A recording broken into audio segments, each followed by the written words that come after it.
Saya John Rahayu, pendekar, tapi tidak punya baju silat. Karena teman-teman pers mengatakan saya ini adalah pendekar sekolah kampung. Kenapa saya pendekar? Karena saya akademisi, tetapi saya juga aktivis. Ketika melihat begitu banyak persoalan di Papua yang terkait dengan persoalan pendidikan, hati kecil saya sebagai seorang akademisi yang tahu tentang apa dan bagaimana masa depan yang baik, itu saya lihat begitu banyak persoalan di Papua karena orang tidak melihat pendidikan ini sebagai investasi. Kenapa mahal secara sosial? Karena komunikasi antara pendidikan formal, gedung sekolah yang besar di depan kampung, dengan masyarakat orang tua di rumah, itu tidak pernah ada komunikasi yang terjadi sehingga anak takut ke sekolah.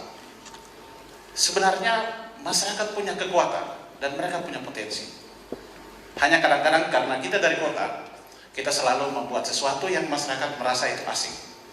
Saya punya 3 hal ketika ide sekolah kampung ini muncul dan saya mulai mengembangkan sekolah kampung ini. Ada 3. Yang pertama, jangan BB, bukan blackbird, tapi jangan bawa baju baru ke kampung. Tetapi rapikanlah baju yang masyarakat sudah pakai, supaya kemudian dia tetap mengenal dirinya. Kemudian yang kedua, jangan KB, bukan keluarga berencana, tapi jangan membentuk kelompok baru. Tetapi berikanlah penguatan kepada kelompok yang sudah ada di dalam masyarakat, yang lahir, hidup, berkembang bersama masyarakat. Yang ketiga, harus NKL, bukan harus nakal, tetapi harus melihat nilai dan kearifan lokal sebagai identitas dan jati diri masyarakat. Supaya dengan memperhatikan 3 hal ini, masyarakat merasa bahwa saya adalah saya dan saya bisa membuat sesuatu yang lebih baik dari hari ini karena saya punya kemampuan.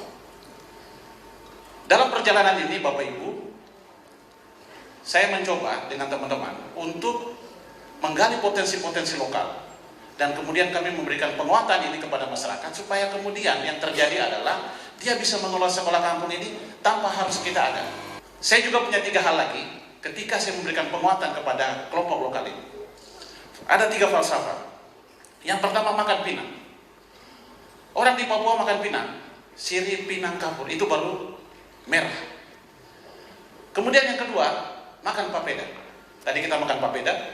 Kalau makan papeda, kalau ada sagu, ada sayur, kalau belum ada kuah ikan, itu belum papeda.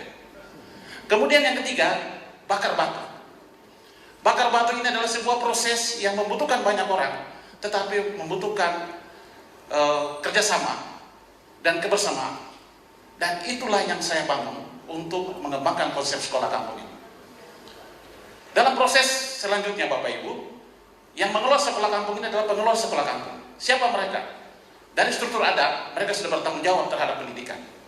Bukan kami yang pilih, tetapi tokoh adat yang pilih.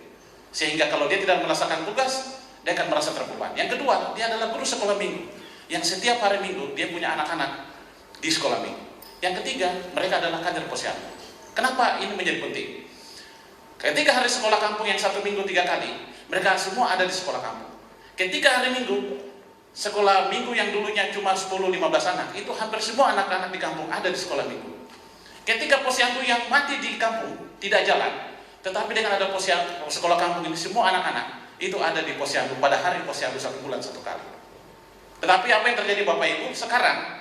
Ketika saya ada di sini, sekolah kampung itu tetap jalan. Bukan guru yang laksanakan, tetapi saya yang sudah mempersiapkan masyarakat kampung, itu tetap mereka mengelola sekolah kampung itu. Dan Bapak Ibu sekarang, sekolah kampung ini akan direplikasi di beberapa kabupaten di Papua. Walaupun secara geografis berbeda, karena di Papua ada pantai utara, pantai selatan, kemudian pegunungan tengah, dan perbatasan dan pulau. Tetapi konsep sekolah kampung ini dengan perjalanan pengalaman yang cukup panjang, kami mencoba untuk bisa melakukan perubahan di Papua. Dengan pengalaman ini, dengan konsep sekolah kampung ini memang adalah sesuatu yang kecil. Tetapi saya berharap bahwa dengan pengalaman sekolah kampung ini kita bisa membuat perubahan di Papua dengan pendidikan yang berbasis nilai dan kearifan lokal, supaya kemudian kita tetap merasa bahwa kita ini adalah satu, Indonesia, dan Indonesia itu di Papua, dan Papua itu adalah Indonesia. Terima kasih.